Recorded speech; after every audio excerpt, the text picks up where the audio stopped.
Bonjour à tous. Dans cette vidéo, on va commencer par faire connaissance avec l'interface de 3ds Max, ce programme qui va nous servir à faire les rendus photoréalistes des scènes en architecture d'intérieur. Et au premier abord, quand on télécharge 3ds Max pour la première fois, on prend un peu peur avec son interface parce qu'il est très complexe. Il y a beaucoup de menus, beaucoup de sous-menus, des petits boutons par-ci par-là, des fonctions, des paramètres et on se retrouve vraiment perdu par rapport à son interface.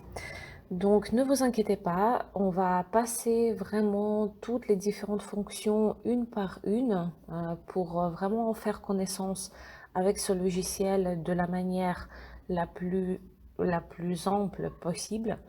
Et on va commencer par la présentation des fenêtres de vue. Ici, vous avez donc 4 grandes fenêtres qui s'affichent lorsque vous allumez 3ds Max. Et dans ces fenêtres, on peut voir les différents noms qui s'affichent. Donc la fenêtre de dessus, la fenêtre de face, de gauche ou de perspective. Euh, toutes ces fenêtres nous affichent un objet, enfin une autre scène de différentes manières, donc de la vue de dessus, la vue de face, de gauche ou en perspective. Vous avez également la possibilité de sélectionner les caméras lorsque vous allez créer des caméras par la suite et vous allez pouvoir visualiser directement ce que montre votre caméra. Ensuite, on a donc la barre principale avec les différents menus que vous voyez ici. Donc, on va les passer un peu en revue.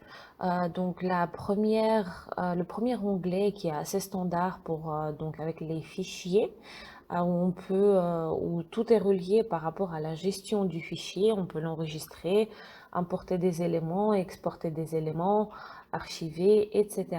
Et voir les préférences de notre logiciel, comment on enregistre le fichier, comment on fait la sélection des objets, entre autres, etc., etc.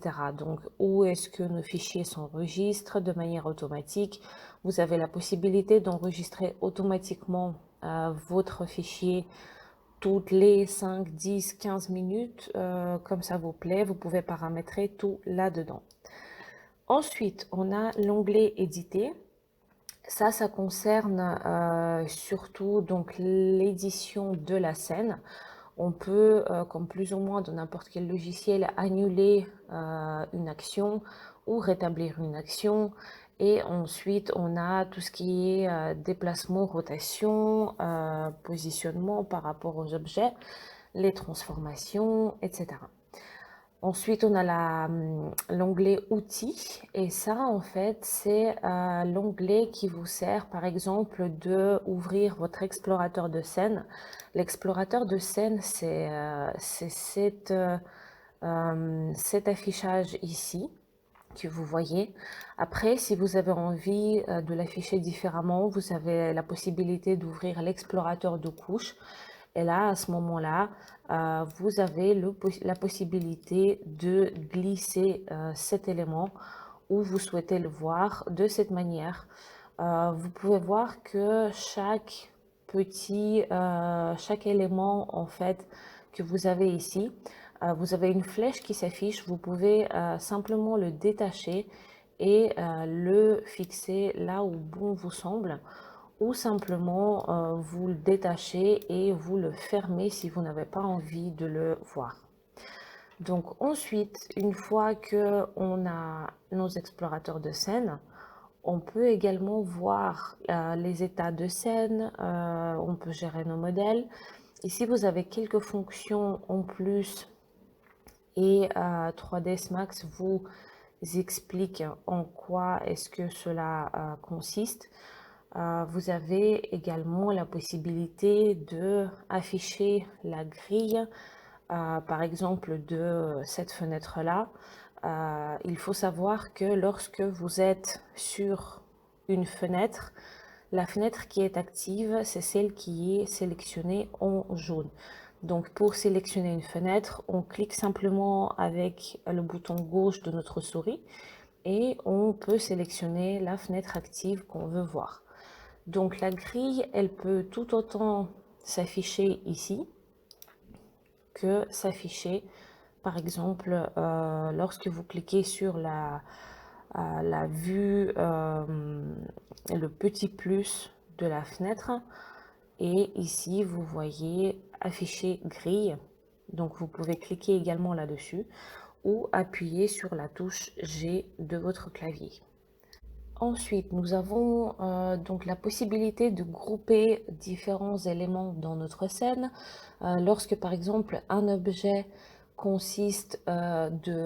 est composé en fait de plusieurs éléments différents, par exemple une lampe qui peut avoir un pied, qui peut avoir la lampe, qui peut avoir l'abat-jour. Et si ces trois éléments qui sont différents, on peut parfois faire des erreurs sans faire exprès et ne pas les déplacer en même temps. Et c'est très pratique de grouper ces objets, donc ça va se trouver dans cet onglet-là. Ensuite, on a l'onglet des vues. Donc, c'est tout ce qui concerne les vues des fenêtres, tout ce qui concerne la géométrie et les scènes. Donc on peut créer des caméras ici, on peut régler l'arrière-plan d'une fenêtre qui est sélectionnée, on peut gérer les gizmos de transformation, etc., etc. Ensuite, on a le panneau créer. Et donc, il faut savoir que le panneau créer et le panneau modificateur, ce sont les mêmes qui se retrouvent également ici. Donc, dans le panneau des commandes, vous avez également le panneau créer et le panneau modifier. Et donc, du coup, vous avez la possibilité de créer les différentes primitives standards. Donc, ça, ce sont des objets qui sont vraiment des objets en 3D, boîte, cône, sphère, géosphère, etc. Ou alors des primitives donc étendues, donc ce sont d'autres objets qui sont un peu plus complexes. Sinon, vraiment, vous avez la possibilité de créer des formes, donc ce sont des objets en 2D, donc des lignes, des rectangles, cercles, etc., etc. Et des objets un peu plus compliqués. Également, on peut créer des lumières et des caméras pour nos scènes de rendu d'intérieur. Les modificateurs, c'est un panneau donc qui concerne tout ce qui est la modification et l'édition de ces objets qu'on a créés avec le panneau créé ou qu'on a importé d'une autre scène ou qu'on a importé tout simplement d'un autre fichier. Par exemple, on a téléchargé un fauteuil sur le site du fabricant et on l'a importé dans notre scène, donc on va pouvoir le modifier avec ces modificateurs ici. Ensuite, on a l'onglet animation. Donc l'animation et l'éditeur graphique, ce sont les deux onglets qui concernent uniquement l'animation. Lorsque vous voulez faire des vidéos sur 3ds Max, lorsque vous voulez faire une animation de votre scène, tous les réglages vont se retrouver là-dedans. Ensuite, on a l'onglet rendu, donc tout ce qui concerne le paramétrage de nos rendus d'intérieur, ça va se trouver ici. Donc on va pouvoir sélectionner la taille de la sortie de notre image, on va pouvoir l'enregistrer de manière automatique, on va pouvoir choisir le moteur de rendu qui nous intéresse et on va pouvoir faire les différents pré-réglages, entre autres pour enlever le bruit par rapport au temps de rendu, etc. etc. Vous allez voir que vous pouvez faire des rendus également dans le cloud. C'est le cloud de Autodesk A360 qui est payant, il faut savoir. Sinon, les rendus se font généralement sur l'ordinateur même de la personne qui travaille sur 3ds Max. pour peu que l'ordinateur soit suffisamment puissant pour faire les rendus de manière assez rapide. On a la possibilité de voir la fenêtre, de pré-régler nos jeux d'état, ce qui s'appelle, et de régler l'environnement donc de notre scène, donc en extérieur. On a l'éditeur de matériaux également qu'on utilisera beaucoup. Et pour l'instant, et on pourra également faire le rendu en différé. Donc c'est-à-dire que si vous avez envie d'aller vous balader, ou si vous voulez le faire pendant la nuit, mais vous n'avez pas envie de vous réveiller toutes les 2 3 heures pour vraiment enregistrer votre scène à chaque fois. Si vous voulez que votre ordinateur le fasse de manière automatique, c'est avec le rendu en différé. Pour faire plusieurs scènes de rendu, c'est une fonction qui est très pratique.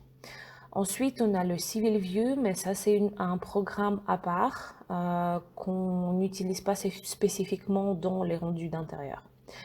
Vous avez également la possibilité de personnaliser donc votre interface d'utilisateur, d'éditer vos raccourcis clavier si jamais vous n'aimez pas les raccourcis clavier de base de 3ds Max. Vous avez la possibilité également de définir les unités. Et là, par exemple, c'est une chose qui est très importante. On travaille beaucoup avec les millimètres. Donc, généralement, on choisit échelle de l'unité d'affichage métrique millimètres. On laisse l'unité d'éclairage international, et dans la configuration des unités système, on va bien s'assurer qu'une unité est égale à 1 millimètre qu'on a choisi donc ici.